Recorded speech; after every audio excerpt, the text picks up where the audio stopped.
जो नेता आहे ना नेता, त्या नेत्याला छप्पर पण माहिती असलं पाहिजे आणि त्याला बंगला पण माहिती असला पाहिजे, त्याला चटणी भाकरी पण माहिती असली पाहिजे आणि त्याला हॉटेलमधलं जेवण पण माहिती असलं पाहिजे. जो लोकांना सांभाळणार आहे ना, ज्याला प्रतिकूलता अनुकूलता, चांगलं वाईट, श्रीमंत गरिबी ही सगळं माहिती असलं पाहिजे.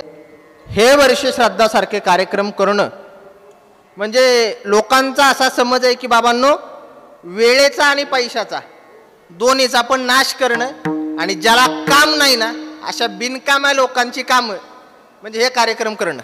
लोकांचा समज काय, ज्या लोकांना काहीच काम नाही त्या लोकांनी ही कामं करणं. पण मुळात आपल्या शास्त्रानं काही विधी सांगितले, आपल्या शास्त्रानं आई वडिलांप्रती काहीतरी कर्तव्य सांगितली, त्या कर्तव्यातून उतराई होण्यासाठी हे विधी करावे लागतात. पहा, आई वडिलांप्रती मुलाबाळांचं काहीतरी कर्तव्य असतं, आई वडिलांप्रती मुलाबाळांचं काहीतरी कर्तव्य असतं. मग ती कर्तव्य महाराज दोन पद्धतीनं सांगता येतील. पहिलं, जोपर्यंत आई वडील जिवंत आहे तोपर्यंत त्यांची सेवा करणं आणि आई वडील गेल्यानंतर त्यांचं स्मरण करणं ही आई वडिलांप्रती मुलाबाळांची दोन कर्तव्य. जोपर्यंत आई वडील जिवंत आहे ना तोपर्यंत त्यांची सेवा करणं आणि ते गेल्यानंतर त्यांचं स्मरण करणं म्हणजे श्रद्धेनं त्यांची आठवण करणं म्हणजे वर्षश्राद्ध. की पहा, प्रत्येक आई वडिलांची आपल्या मुलांकडून एक साधी अपेक्षा असते. जोपर्यंत आपण जिवंत आहे, आई वडिलांची काय अपेक्षा असते, जोपर्यंत आपण जिवंत आहे तोपर्यंत आपल्याला सांभाळावं. आई वडिलांची एकच अपेक्षा मुलांकडून काय, जोपर्यंत आपण जिवंत आहे तोपर्यंत आपल्याला सांभाळावं आणि आपण गेल्यानंतर आपलं सांभाळावं. विठ्ठल विठ्ठल.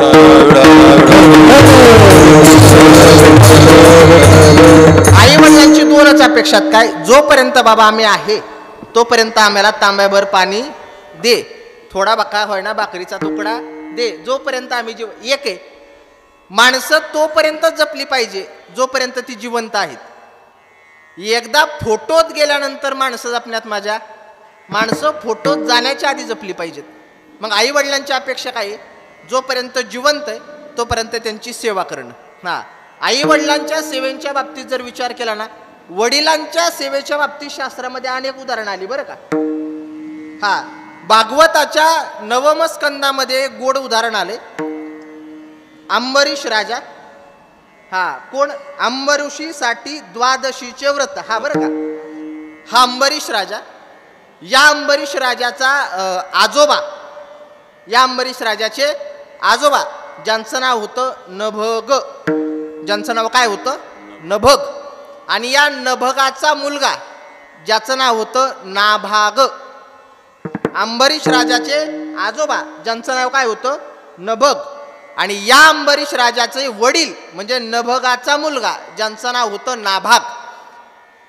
ज्यावेळेस नभगाला असं वाटलं, म्हणजे अंबरीशराच्या आजोबांना असं वाटलं की बाबा आता आपली या जगातून निघून जाण्याची वेळ आली, आपला राज्यकारभार सांभाळण्याचा दिवस या जगात आता राहिला, हा आता दिवस कमी होत चाललेत. म्हणून त्यानं काय केलं, त्याला 5 मुलं होती, त्या 5 मुलांपैकी जो सगळ्यात ज्येष्ठ होता ज्याचं नाव होतं नाभग, त्या नाभगाला सांगितलं की बाबा आता माझ्या या जगात काय जास्त दिवस राहिले, हा मी गडीचा पाहुणा आहे आणि माणसानं वेळेस सावध झालं पाहिजे.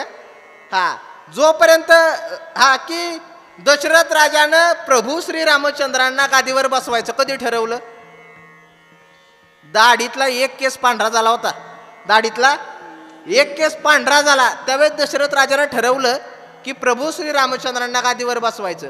आमचं अख्खं डोकं पांढरं होतंय, दाढी पांढरी होती, पण म्हातारं काय सोडायला तयार.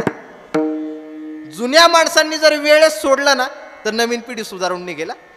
त्या नभगाला असं वाटलं की आता राज्यकारभार थांबवला पाहिजे, म्हणून त्यानं काय केलं, त्या नाभगाला म्हणजे स्वतःच्या मुलाला असं सांगितलं, बाबा जंगलामध्ये जा, तपश्चर्या कर आणि तू तपावरून माघारी आल्यानंतर मी तुला राजसिंहासन, याला वडील म्हणायचं, याला काय म्हणायचं, हा राजाला प्रतिकूलता, आणि राजा होता मग तपश्चर्या करायची काय गरज होती, राजा होता ना मग तपश्चर्या करायची काय गरज होती, राजा होता तरी तपश्चर्या करायला पाठवलं का, कारण राजा जो लोकांना सांभाळतो ना त्याला प्रतिकूलता आणि अनुकूलता दोन्ही गोष्टी माहिती असल्या पाहिजे. जो नेता आहे ना नेता, त्या नेत्याला छप्पर पण माहिती असलं पाहिजे आणि त्याला बंगला पण माहिती असला पाहिजे. त्याला चटणी भाकरी पण माहिती असली पाहिजे आणि त्याला हॉटेलमधलं जेवण पण माहिती असलं पाहिजे. जो लोकांना सांभाळणार आहे ना, ज्याला प्रतिकूलता अनुकूलता, चांगलं वाईट, श्रीमंत गरिबी ही सगळं माहिती असलं पाहिजे. म्हणून त्या नाभगाला तपश्चर्याला पाठवलं. तपश्चर्येवरून ज्यावेळेस तो नाभग माघारी आला, त्यावेळेस तो ज्यावेळेस सिंहासनावर बसायला चालला ना, त्यावेळेस बाकीच्या 4 भावंडांनी सांगितलं, दादा तुझा त्या सिंहासनावर काही अधिकार नाही.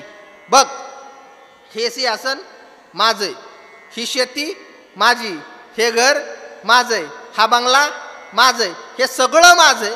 मग नाभगानं या 4 जणांना प्रश्न केला, हे जर सगळं तुमचं आहे ना, मग माझं काय? हे सगळं तुमचं मी मान्य करतो, मग यात माझं काय? त्यावेळेस एक जणानं नाभगाला सांगितलं, हा जो म्हातारा बाप आहे ना, तो तुझा. नाभगाच्या वाट्याला वाटून काय आलं? नभग नावाचा त्याचा म्हातारा बाप वाटून आला. त्यावेळेस नाभगानं दिलेलं उत्तर अतिशय महत्वाचं होतं, बाबांनो तुमची सगळी श्रीमंती ना, तुमची श्रीमंती तुमची तुम्हालाच राहू द्या. तुमची श्रीमंती एका बाजूला आणि माझा बाप एका बाजूला. हा, मला जर तुम्ही माझा बाप देत असाल ना, तर जगातला सगळ्यात श्रीमंत माणूस आहे. त्या नभगाला घेतलं नाभगानं स्वतःच्या खांद्यावर आणि चालायला लागला. आता नव्यानं सगळं उभा करायचंय ना, काहीच नाही. बाप जर सोडला तर त्या नाभगाकडे काय होतं? काहीच नाही. त्यावेळेस बापानं मुलाला असं सांगितलं, म्हणजे कुणी? नभगानं त्या नभागाला असं सांगितलं की समोर काही ऋषी आहेत, ते ऋषी यज्ञ करतायत आणि त्या यज्ञांमध्ये मंत्र आहुती देत असताना ते मध्ये आधे मंत्र विसरतात. हा, पण मला विश्वास आहे ते सगळे मंत्र तुझे पाठ आहेत. तू जा त्या यज्ञामध्ये आहुती सोड आणि जे काही शिल्लक धान्य आहे ना, ते धान्य तुला मिळेल. कोण म्हणलं? बाप मुलाला काय म्हणतोय? तुला आता सगळ्यांना नव्यानं उभा करायचंय ना, मग काय कर, जा त्या यज्ञामध्ये आहुती सोड आणि जे काही सगळं धान्य आहे ना, ते धान्य तुला मिळेल. त्याचप्रमाणे त्या नाभगानं केलं. गेला, यज्ञामध्ये आहुती दिली, सगळं धान्य घेतलं आणि पुन्हा बापाकडे येत होता. त्यावेळेस शिवगण आडवे आले आणि समोर उभा राहिले आणि ते शिवगण त्या नाभगाला असं सांगतात, बाबा या धान्यावर तुझा अधिकार नाही. शास्त्र असं सांगतंय, यज्ञातलं जे काही शिल्लक राहील ना, ते भगवान शंकराच्या सेवकांचं. यज्ञातलं जे काही शिल्लक राहील ते भगवान शंकराच्या सेवकांचं, हे आमचंय. असं म्हटल्याबरोबर नाभाग ते शिवदूतांना असं सांगतोय, हे तुमचं आहे ना, तुम्ही म्हणता नाही तुमचंय, मान्य करतोय तुमचंय, पण एकदा बापाला विचारून येऊ द्या. नाभग काय म्हणाला? मान्य करतोय तुमचंय, पण एकदा बापाला विचारून येऊ द्या. नाभगा त्या नभगाजवळ गेला आणि नाभग त्या नभगाला असं विचारतोय, बाबा धान्य आणत होतो, संपत्ती आणत होतो, शिवदूत आडवे आलेत आणि असं म्हणतात हे आमचंय. नभग म्हणाला, बाबा ते जे काही बरोबर बोलतायत ना, ते सगळं खरंय. त्यांनी जे सांगितलं शिल्लक शिवदूतांचं आहे, ते शिवदूतांचंच आहे. हा, पण त्यांना जर ते पाहिजे असेल तर तू देऊन टाक. नाभाग माघारी आला आणि शिवदूतांना ते सगळं देऊन टाकलं.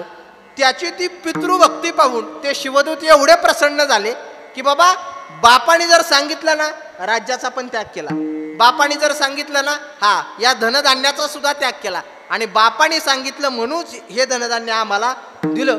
त्याची ती पितृभक्ती पाहून एवढे प्रसन्न झाले, ते सगळं घेतलेलं धनधान्य त्याला माघारी दिलं आणि तुझ्यासारखा पितृभक्त तू असं म्हणून त्याच्या पायावर साष्टांग दंडवत घातलं. माझा मुद्दा हा आहे की शास्त्रामध्ये हा आता आलंय की आई वडिलांना न सांभाळणारी पिढी जन्माला आली असं लोक म्हणतात. पण हे जरी आम्ही पाहिलं ना की आई वडिलांसाठी स्वतःचं सर्वस्व अर्पण करणारी सुद्धा पोरं या जगामध्ये आहेत. पितृसेवाच्या जर बाबतीत विचार केला तर पितृसेवा त्या नाभगासारखी केली पाहिजे. पितृसेवेच्या बाबतीत विचार केला तर पितृसेवा त्या देवव्रतासारखी म्हणजे भीष्मासारखी केली पाहिजे. आई वडिलांची काय अपेक्षा आहे? जोपर्यंत आहे तोपर्यंत आम्हाला सांभाळावं आणि दुसरी आई वडिलांची अपेक्षा आहे जोपर्यंत आहे तोपर्यंत आम्हाला सांभाळावं आणि आम्ही गेल्यानंतर आमचं सांभाळावं. म्हणजे काय की आम्ही जे मुलाबाळांना चांगले संस्कार दिलेत ते संस्कार सांभाळण्याचं काम पिढीनं करावं आणि त्याचाच एक भाग म्हणजे वर्ष श्राद्ध. विठ्ठल विठ्ठल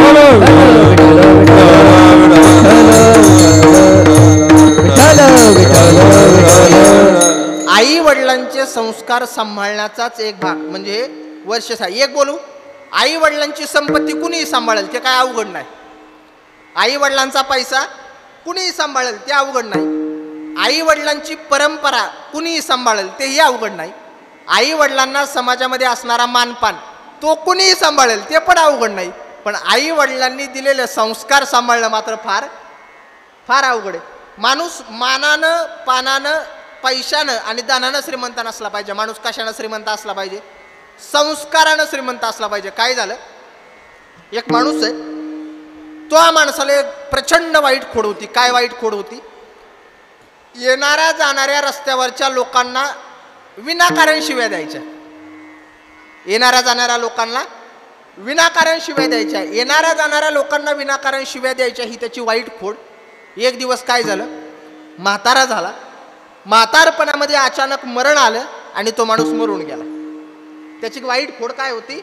रस्त्यानं येणाऱ्या जाणाऱ्या माणसांना शिव्या द्यायच्या ही त्याची वाईट खोड. तो माणूस एक दिवस मरून गेला. पण मरता मरता मरता तो स्वतःच्या मुलांना असं सांगून गेला की बाबांनो, मी मरतोय पण आयुष्यभर मला एक लय वाईट खोड होती. काय? येणाऱ्या जाणाऱ्या लोकांना नको नको आणि कारण नसताना शिव्या द्यायची. मला खोड काय होती? येणाऱ्या जाणाऱ्या लोकांना विनाकारण आणि नको नको त्या शिव्या द्यायची ही माझी खोड होती. आता मी मरणाच्या टप्प्यावर आहे, पण मरता मरता माझी एकच अपेक्षा आहे तुमच्याकडून. काय? की मला आयुष्यभर लोकांनी दुष्णत दिली, कारण मी लोकांना शिव्या देत होतो. मला आयुष्यभर लोकांनी नावच ठेवली, पण मी मेल्यानंतर का होईना मला लोकांनी एकदा तरी चांगलं म्हणावं. कुणाची अपेक्षा? अपेक्षा कुणाची? त्या बापाची अपेक्षा, त्या माणसाची अपेक्षा की मी आयुष्यभर लोकांना शिव्या दिल्या, आयुष्यभर लोकांनी मला नावं ठेवली, पण माझी एकच अपेक्षा आहे की मी मेल्यानंतर लोकांनी मला चांगलं म्हणावं. कसं शक्य आहे हो? शक्य आहे का? लोकांची अडचण काय माहिती आहे का? लोकांना ते आपल्या ग्रामीण भागात एक म्हण आहे, दुसऱ्याच्या डोळ्यातलं कुसळ दिसतं पण आपल्या डोळ्यातलं मुसळ सुद्धा दिसत. हा, की आपण लोकांनी मला चांगलं म्हणावं असं जर आम्हाला वाटतं ना, तर आम्ही वागलं पण तसं पाहिजे ना. ते म्हातारं मरता मरता स्वतःच्या 2 पोरांना सांगून गेलं. काय? की बाबा मी मरतोय, पण मी मरत असताना माझी एकच अपेक्षा आहे की लोकांनी मला चांगलं म्हणावं. काय केलं? काय केलं? ते म्हातारं मेलं. म्हातारं मेल्यानंतर ज्यावेळेस त्या म्हाताऱ्याचं वर्ष श्राद्ध जवळ आलं ना, पोरांच्या लक्षात होतं काय? बापाची शेवटची अपेक्षा होती की लोकांनी मला एकदा तरी आयुष्यात चांगलं म्हणावं. त्या पोरांनी काय केलं? बापाच्या पुण्यस्मरणानिमित्त मोठा सप्ताह घातला. महाराज बापाच्या पुण्यस्मरणानिमित्त मोठा सप्ताह घातला. आणि मोठा सप्ताह घातल्यानंतर त्या पोरांना असं वाटलं की लोक आता तरी म्हणतील म्हाताऱ्यानं आयुष्यभर शिव्या दिल्या पण मरण मात्र लय सुखाचं केले. आयुष्यभर शिव्या दिल्या पण याच्या पुण्यस्मरणाला पोरांनं फार मोठा सप्ताह घातला. फार मोठमोठ्या लोकांची कीर्तनं ठेवली. पण लोक तशी नाही म्हणली. लोक काय म्हणली माहिती आहे का? यांचा बाप नालायकच होता. लोक काय म्हणली? यांचा बाप नालायकच होता पण पोरं लय चांगली निवडली. लोक काय म्हणायला लागली?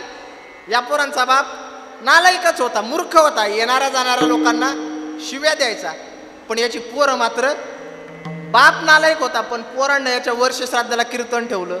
हा, पोरांना याच्या वर्ष श्राद्धाला फार मोठा सप्ताह घातला. पोरांना प्रश्न पडला की बापाची शेवटची इच्छा होती की लोकांनी मला एकदा तरी चांगलं म्हणावं. काय केल्यानंतर लोक बापाला चांगलं म्हणतील? काय केल्यानंतर? त्यानं त्या वर्ष श्राद्धाला येणाऱ्या प्रत्येक माणसाला वस्त्रदान केलं. प्रत्येकाला नवीन कपडे दिले, प्रत्येकाला नवीन कपडे दिले. पण लोक काय तर म्हणायला तयार. लोक म्हणायची बाप नालायक होता. हा, पण पोरं मात्र चांगली निवडली. काय करावं काय करावं काय समजतच नव्हतं. आता त्या पोरांनी काय केलं? वेताच्या 2-2 काठ्या काढल्या. पोरांनी काय केलं? वेताच्या 2-2 काठ्या काढल्या आणि रस्त्यानं येणाऱ्या जाणाऱ्या माणसांना विनाकारण थांबवायची आणि हाणायची.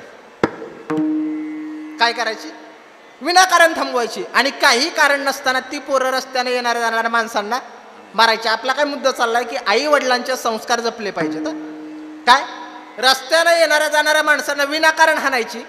ती ज्यावेळेस येणाऱ्या लोकांना जाणाऱ्या लोकांना विनाकारण मारायची ना, त्यावेळेस लोक म्हणायची या पोरांपेक्षा यांचा बाप बरा होता. येणाऱ्या जाणाऱ्या लोकांना फक्त शिव्यात द्यायचा, हे लय नालायक आहेत, मारतेत विठ्ठल विठ्ठल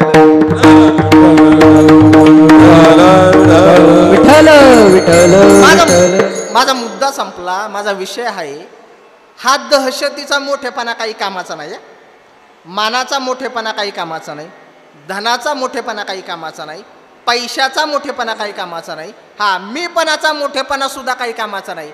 आई वडिलांचे जर सांभाळायचे असतील ना तर आई वडिलांचे संस्कार सांभाळा, ता मोठेपणा फार गरजेचा आहे. मग आई वडिलांना वाटतं की आम्हाला पण सांभाळावं, आमचे संस्कार पण सांभाळावं आणि आम्ही गेल्यानंतर काय करावं, हा किमान आपल्या पाठीमागे जे काही घडवले जोपर्यंत जिवंत तोपर्यंत आमची सेवा करावी आणि आम्ही गेल्यानंतर आमचे संस्कार सांभाळावे आणि आमचं स्मरण आमच्या लेकरांनी करावं. ही माफक अपेक्षा आई वडिलांची आपल्या मुलाबाळांकडून असते. आणि त्याचाच एक भाग म्हणजे हे, हा मी सुरुवातीला एक शब्द वापरला की बरीच लोक असं म्हणतात की बिनकाम्या लोकांची ही कामं म्हणजे पैशाचा आणि वेळेचा दोन्हीचा पण नाश करणं म्हणजे वर्ष श्राद्ध करणं असं लोक. एक बोलू, वर्ष श्राद्धाची प्रवचन कीर्तन, वर्ष श्राद्धाची मला सांगा, सोपं सांगतो, माणसाला विमान उडवता आलं पाहिजे का माणसाला विमान उतरवता आलं पाहिजे? समजतंय का? माणसाला विमान उडवता आलं पाहिजे का माणसाला विमान उतरवता आलं पाहिजे? माणसाला विमान उडवता हे आलं पाहिजे आणि माणसाला विमान फक्त उडवायचं माहिती आहे, उतरवायचंच माहिती नाही. मग खरं आहे का? हा, गाडीला ब्रेक पाहिजे का गाडीला रेस पाहिजे? अजून सोपं सांगतो, गाडीला रेस पाहिजे का गाडीला ब्रेक पाहिजे? गाडीला रेस पण पाहिजे आणि गाडीला ब्रेक पण पाहिजे. माणसाला विमान उडवता हे आलं पाहिजे, माणसाला विमान उतरवता हे आलं पाहिजे, गाडीला रेस सुद्धा पाहिजे, गाडीला ब्रेक सुद्धा पाहिजे. तसंच माणसाला जगताही यायला पाहिजे आणि माणसाला मरताही यायला पाहिजे. काय म्हटलं मी? माणसाला जगताही यायला पाहिजे आणि माणसाला मरताही यायला पाहिजे. तुम्ही म्हणाल माणसाचं जगणं ठीक आहे, पण माणसानं मरणं कसं शिकायचं हो? जगणं काय झालंय, मरणाच्या बाबतीत तुमचा आमचा दृष्टिकोन झाला वेगळा, त्यामुळं मरणाची आम्हाला वाटते भीती. कसं? शाळेमध्ये पोराचा पेपर चालू आहे आणि पेपर चालू असताना परीक्षा चालू आहे, परीक्षा चालू असताना आज मराठीचा पेपर होता, उद्या इंग्रजीचा पेपर आहे, परवा भूगोलाचा पेपर आहे, नंतर गणिताचा पेपर आहे. पहिल्या 3 पेपरला पोराला काहीच वाटलं नाही. पहिल्या 3 पेपरला पोराला, मराठीच्या पेपरला पोराला काहीच वाटलं नाही, पण गणिताच्या पेपरला मात्र पोराला भीती वाटत होती. काय म्हटलं मी? मराठीच्या पेपरला त्या पोराला काहीच वाटत नव्हतं, पण गणिताच्या पेपरला त्या पोराला भीती वाटत होती. जुनी माणसं सांगतील मला, जुनी माणसं, जुन्या माणसांनी मला हे सांगावं, पूर्वीच्या शाळांमध्ये मराठी अवघड होती का गणित अवघड होतं? व्यवहार पाहू, व्यवहार चला. मराठी अवघड आहे का गणित अवघड आहे? मराठी अवघड आहे का गणित अवघड आहे? हे लय मोठं गणित आहे. मराठी अवघड आहे का गणित अवघड आहे? मराठीही अवघड आहे आणि गणितही मराठी तेवढीच अवघड आहे आणि गणितही तेवढंच, मराठीही तेवढीच अवघड आहे, गणितही तेवढीच अवघड आहे. पण मराठीच्या पेपरला जाताना माणसाला भीती वाटत आणि गणिताच्या पेपरला जाताना मात्र पोरांना भीती वाटते. असं का? सोपा प्रश्न आहे ना. मराठीच्या पेपरला भीती वाटत नाही आणि गणिताच्या पेपरला भीती वाटते, असं का? का? कारण मराठीच्या पेपरची, त्या पोरांना पेपरची, मला सांगा, अवघड विषयाची आधी तयारी केली पाहिजे का सोप्या विषयाची आधी तयारी केली पाहिजे? अवघड विषयाची आधी तयारी केली पाहिजे ना. हा, मराठीच्या पेपरची त्या पोरानं तयारी केली असते आणि गणिताच्या पेपरची त्या पोरानं तयारी केलेली नसते. त्याची तयारी नसते म्हणून भीती वाटते, बाकी काहीच नाही. मराठीची तयारी असते म्हणून भीती वाटत नाही, पण गणिताची तयारी नसते म्हणून भीती वाटते. मग मला सांगा, जगणं सोपं आहे का मरणं सोपं आहे? जगणं सोपं आहे का मरणं सोपं आहे? अवघड काय? जगणं अवघड आहे का मरणं अवघड आहे? दोन्ही अवघड आहे, दोन्ही अवघड आहे. पण सर्वसामान्य माणसाला अवघड काय वाटतं? मरण. अकामर हा बोलू ना सहती आणि मेल्यावरी रडती. हा मी कधीच मरू नये असं प्रत्येकाला वाटतं, बरोबर की नाही? माणसाला काय अवघड वाटतं? मरण अवघड वाटतं. मग मला सांगा, माणसानं जगण्याची तयारी केली पाहिजे का माणसानं मरण्याची तयारी केली पाहिजे? माणसानं तयारी कशाची केली पाहिजे? हा जगतात तर सगळे, पशु पक्षी गाढव कुत्रा सगळे जगतात. सगळे जगतात का नाही? सगळे जगतात. हा पण माणूसही जगतो, पण जगतात सगळे. जगणं अवघड नाही, मरणं लय अवघड आहे. हा मग मरणं म्हणजे नेमकं काय? सोपं सांगू, या देहातून जीव निघून जाणं म्हणजे मरणं असं अजिबात नाही बरं का. या देहातून जीव निघून जाणं म्हणजे मरणं असं अजिबात नाही. मरणं म्हणजे काय? सोप्या भाषेत सांगू, एखादं मेलेलं मढ आहे, चैतन्याच्या भ्रंशी शरीरामृत दशा जैसी. हा ज्ञानोबा म्हणतात, एखादं मेलेलं मढ आहे, मेलेल्या माणसाच्या अंगावर तुम्ही गरम पाणी टाकलं, थंडीचे दिवस आहेत बरोबर का, मेलेल्या माणसाच्या अंगावर तुम्ही जर गरम पाणी टाकलं तर तो मेलेला माणूस तुम्हाला थँक्यू पण म्हणत नाही. म्हणतो का? का आत्तापर्यंत असं झालंय, माणूस मेला आणि तुम्ही त्याच्या अंगावर गरम पाणी टाकलं आणि ते उठून म्हणाला धन्यवाद, लय गार लागत होतं. अहो असं जर झालं तर आजूबाजूची लोक थांबायची नाहीत. विठ्ठल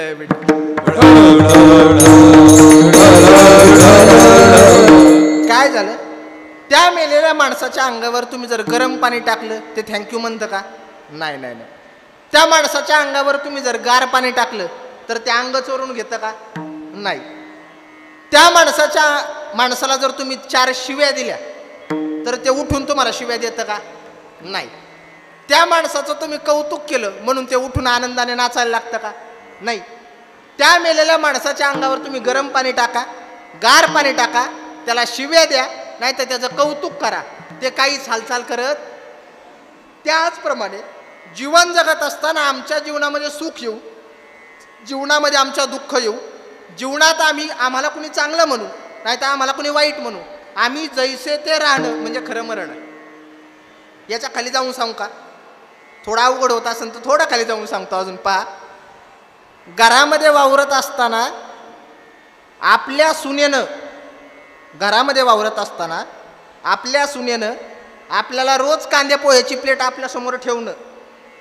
जीवन जगत असताना, घरामध्ये वावरत असताना आपल्या सुनेनं आपल्याला रोज कांदे पोहे दिले म्हणून जास्त आनंदही वाटून घ्यायचा नाही, आणि एखादा दिवस तिने पाणी पण विचारलं नाही म्हणून वाईटही वाटून घ्यायचं नाही. जे आहे त्या परिस्थितीमध्ये जीवन जगत राहणं म्हणजे खऱ्या अर्थाने माणसाचा मृत्यू आहे. म्हणून महाराज सांगतात की या मृत्यूची आपण काय केली पाहिजे? तयारी केली पाहिजे. मग या मृत्यूची तयारी करणं म्हणजे नेमकं काय? हा अवघड विषय ना. या मृत्यूची आम्ही काय केली पाहिजे? तयारी केली पाहिजे. पण आमचं उलट आहे. हा मला सांगा, इथं बसलेला प्रत्येक माणसाला असं वाटतं का नाही मी कधी मरूच नाही? प्रत्येकाला असं वाटतं मी कधी मरूच नाही. इथं बसलेला प्रत्येक माणसाची एकच अपेक्षा आहे की मी जीवन जगत असताना मला कधी मरणच येऊ नये. पण आल्याशिवाय राहतं का? आल्याशिवाय राहतं का? नाही. इथं बसलेला प्रत्येक माणूस येथे उरो नाही आले अवतार एरते पामर जीव. आजा मेला पंजा मेला, आजा मेला पंजा मेला, बाप मस्त गेला. आजा मेला पंजा मेला, आजा मेला पंजा मेला, आजा मेला पंजा मेला, बाप मस्त गेला. आजा मेला पंजा मेला.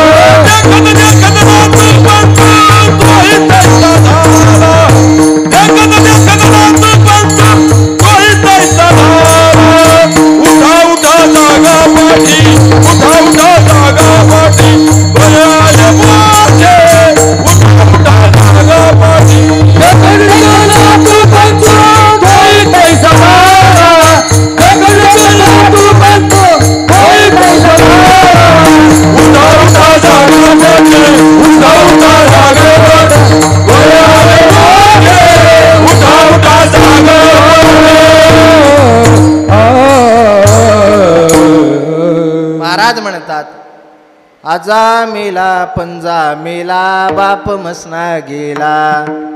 देखत देखत नातू पंतू तोही तैसा झाला. उठा उठा जागा पाठी भय आले मोठे. पंढरी वाचुनी तुझा ठाव नाही ओठे. मला सांगा, इथं बसलेला प्रत्येकाचा आज आपण मेलाच की, इथं बसलेला प्रत्येकाचा बाप सुद्धा मेलाच की, आणि आपणही एक दिवस जाणार आहे ना, आपल्या पुढची पिढी सुद्धा एक दिवस जाणार आहे, बरोबर का?